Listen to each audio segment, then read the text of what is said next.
Okay, now we move on to speaking part 2. So you'll have to speak on this topic for 1 to 2 minutes. Actually, a year ago, a place known as Kanpur Dam got famous because of various sports games that were started, like diving, swimming, and boating.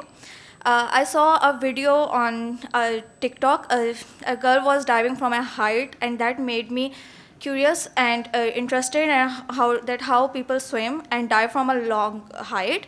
So then I decided to learn how to swim, and I joined swimming classes from my university. They have a swimming pool and they are teaching that. So I went there, and it was quite difficult for me to learn swimming because it's difficult to survive underwater.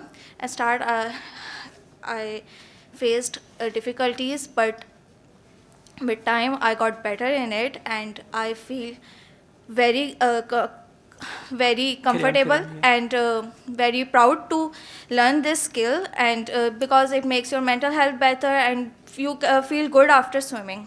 All right, good. Exactly 1 minute. So overall, this is better than before. And you spoke for 1 minute, and your language is good. The good thing is your language is good. Just you need to focus your emotional side, be more confident, and then it's going to be even better. And try to come up with more ideas that will improve your score as well. So looking at your present performance, I'll give you 6, but let me tell you, you have the ability to reach 7. Yes, thank you.